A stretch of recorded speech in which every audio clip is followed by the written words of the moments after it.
again, apparently something happened. I'm not certain what. It just decided to have no sound whatsoever, so I had to restart the game. Unfortunately, when you restart the game while you're broadcasting, it just cuts the broadcast, which is so great.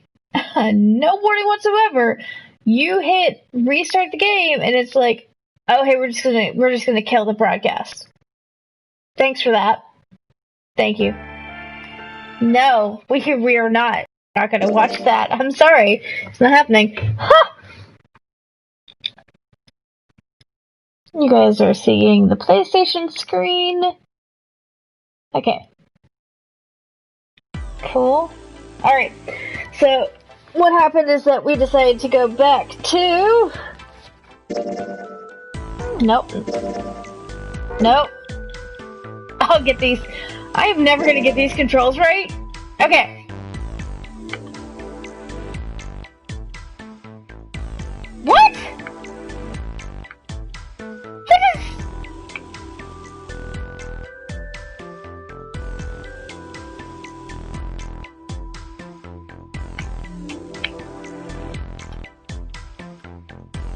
Oh my god, I'm drifting. Why am I drifting? What is going on with my controller here? Apparently we need to buy another controller at some point. Soon. Great.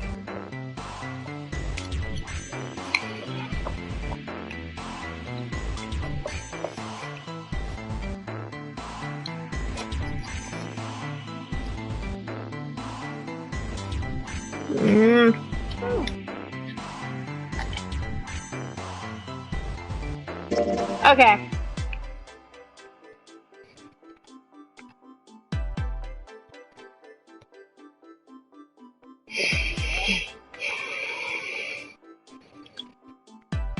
You know what?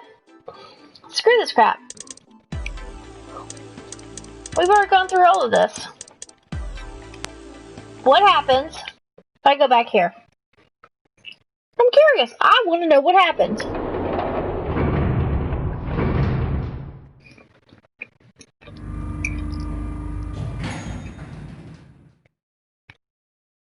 Look, it's...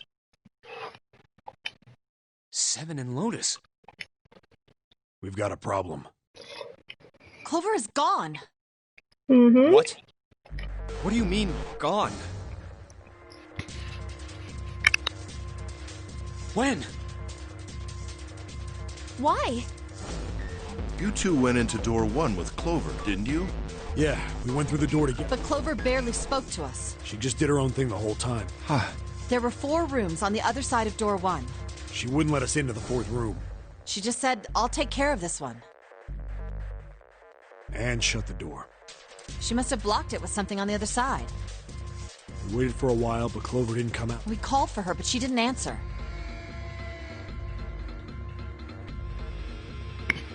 Oh man, door 2 is where we found out that frickin' Seven is a cop and that Lotus was the mother of 2 of the kids. And the only way to get through that particular puzzle is you need at least 2 people to get through it, because one has to sit in the chair and the other has to work the mechanism to do the scanning. Shit, she's in there. She could still be alive, but there's nothing else she can do. Like, damn. So I kicked down the door and we went into the room. But... It was empty. Or not. Maybe I'm completely full of shit. Okay. That's helpful. Clover wasn't there. There was a door on the other wall. And it was open.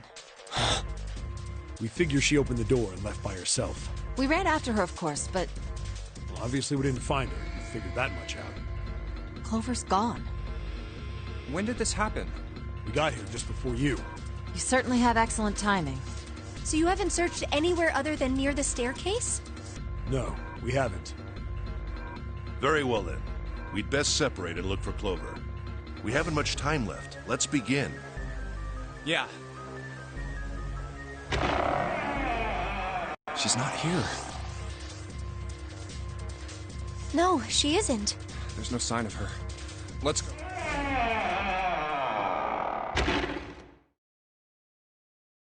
Alright, I'm thinking we should probably split up. I'm mainly checking to see if I get the same ending as I did before. I don't know if I will. I expect that I will. But I'm just checking for that real quick. And aging, that's why you keep on saying the little black box on the left-hand corner come up, because I muted myself so you don't hear me chewing. I'll head back to the stairs and take the elevator down to E deck. June, you can take the stairs up to B deck. All right, that sounds good. But, What? could you stop calling me by that code name when we're alone? Huh? Sure, right, Jumpy. No, it's nothing. All right, I'm going then. Yeah, be careful. You be careful too, Jumpy. Yeah, got it. Take...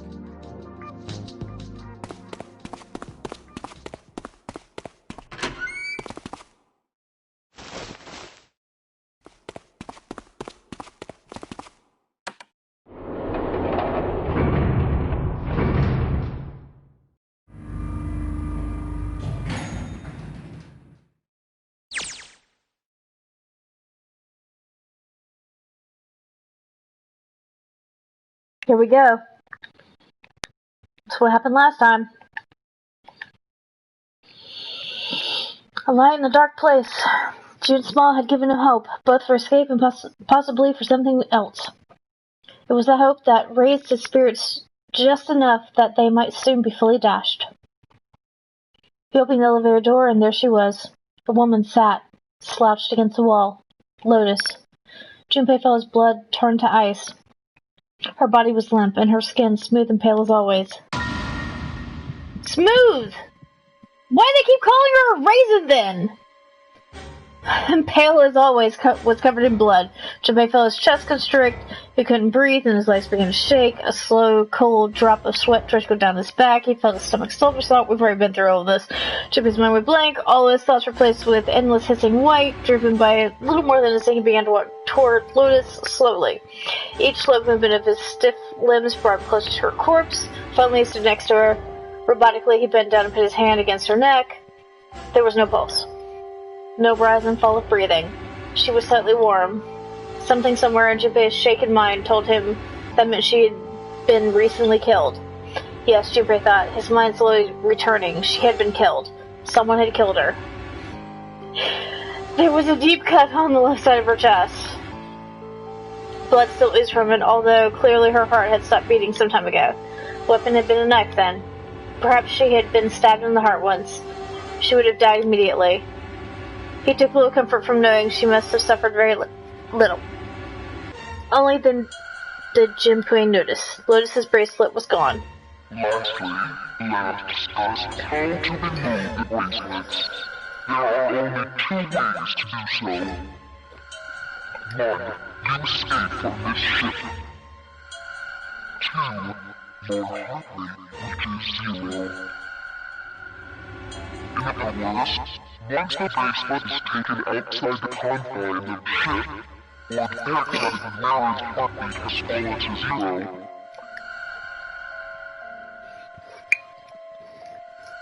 Was that why the killer had ended Lotus's life? So they might have the number 8 bracelet? If that was true, then the killer was whoever wanted the number 8 bracelet. Or perhaps more accurately, the person who would gain the most by obtaining bracelet number 8. Who is that? Who would benefit the most from the number 8 bracelet? The thought had only just entered Junpei's mind when... And now we get to die too. Hear a noise that sounded like a sharp knife cutting through wet meat. That's him. He's the wet meat. It struck him as strange that the noise came from inside his own body. When later the pain hit him, it wasn't really pain. There was heat, extreme heat as well. He felt as though molten iron had been slashed against the side of his body. Finally his brain made the connection. He had been stabbed. But where? His body was quickly going numb. He couldn't tell where the knife had met his flesh. Given the circumstances, however, he had most likely been stabbed in the back. Huh. He was stabbed in the back the same... kind of, sort of, the same-ish. Ishk is one of my favorite things. Favorite words. When we were on the submarine ending, whoever had killed Lotus had now done the same to Junpei as well. his voice a little more than a weak groan. With that little strength he had left, Junpei turned his body, trying to catch a glimpse of his attacker. Well, that was fleshy sounding, but as he did, the knife dug itself in deeper, twisted viciously.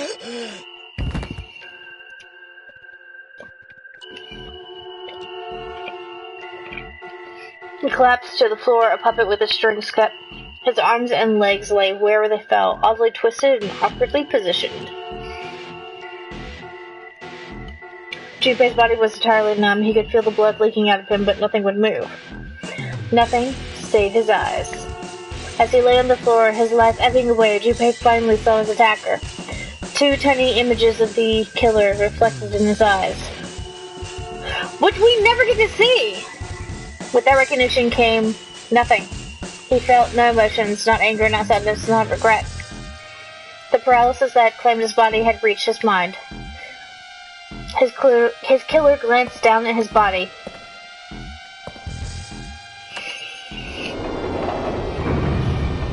We never get to see who actually killed him.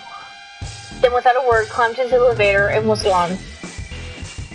His eyesight began to fade, the world grew blurry and began to dissolve into an empty white fog. The fog crept into the edge of his mind and worked inexorably inward.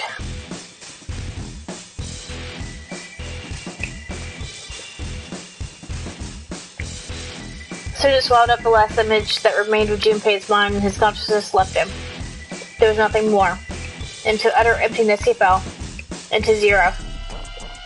Whatever Junpei had been was gone. Ah, bad end.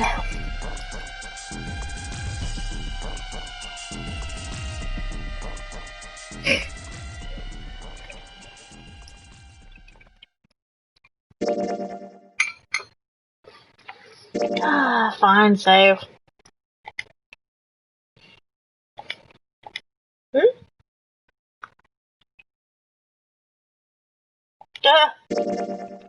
I mean, nothing actually changed, so...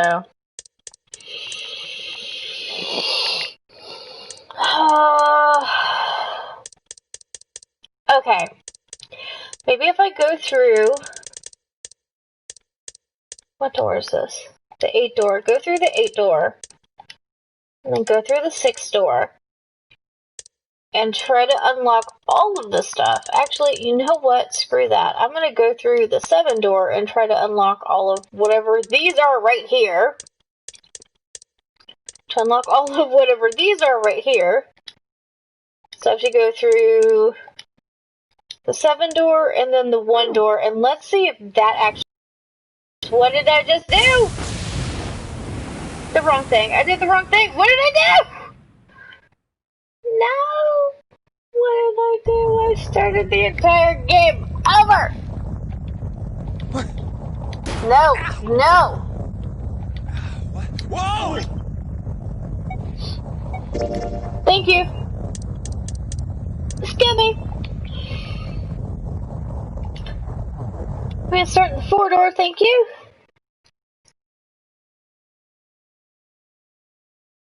Left door 5, and head toward door 4. Now it's our turn. I'll go first. Here we go. They stood in front of the road and placed each of their hands upon it.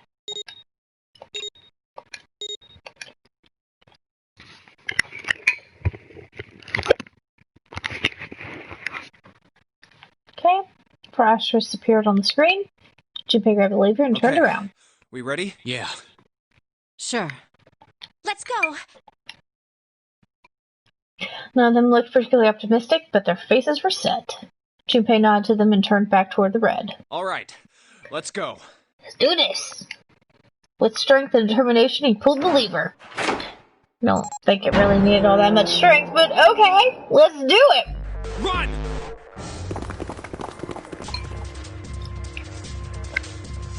Four of them leapt through the door together. The moment they passed through it, each heard a cold electronic sound coming from their left wrist. Oh, damn. In the center of each bracelet, a red skull appeared and began to flash. The detonator's countdown had begun, and the long moment that each of them spent staring at their wrists.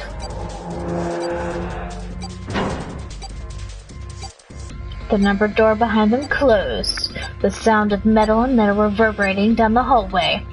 So they have 81 seconds once the door closes. It takes 9 seconds for the doors to close. So technically they have 90 seconds to find the other mechanism. Here's the thing though.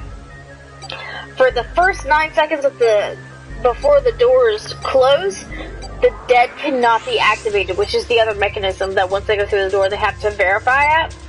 The dead cannot be used. But that's still an extra 9 seconds that you can be looking for that shit and get the hell out of there.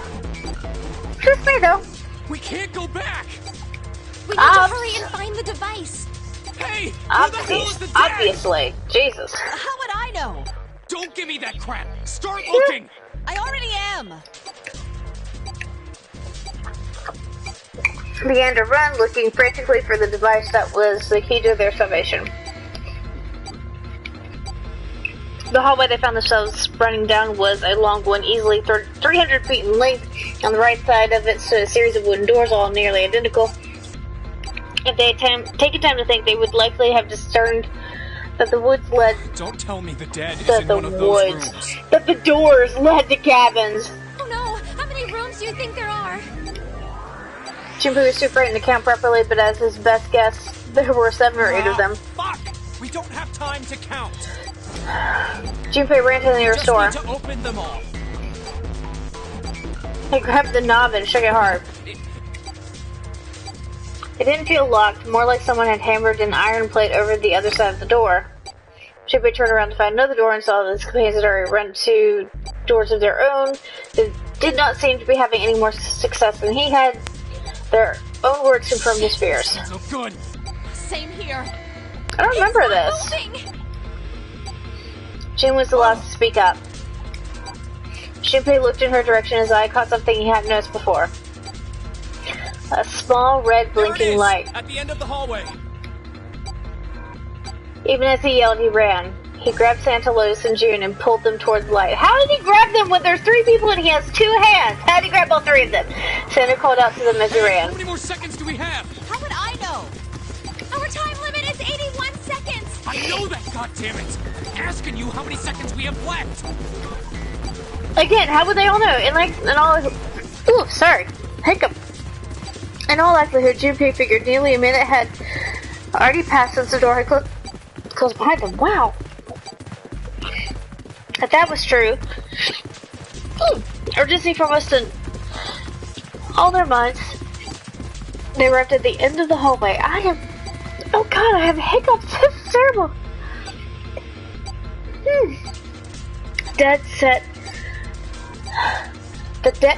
Oh man, the dead set on the left wall, blinking almost constantly at them. Hurry! Oh man. Junpei grabbed hold of the machine, his hands slick with sweat and shaking. He slammed his hand against the scanner Come on, everyone. handle. The other 3 quickly followed suit. With a grunt, Santa yanked the lever downward. I have to mute myself, gee.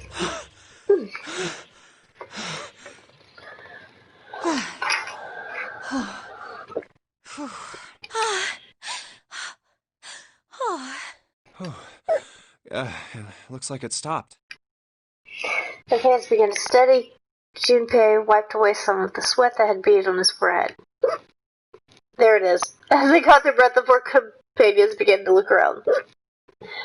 I'm really sorry. There's another door at the end of the hallway.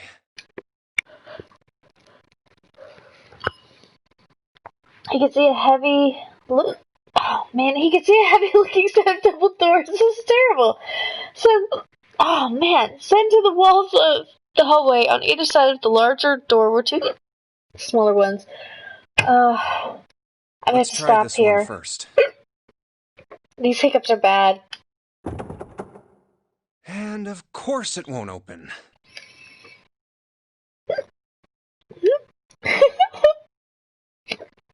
How many times had he come across similar doors with similar results, he wondered. Or perhaps he corrected himself more of a lack of results.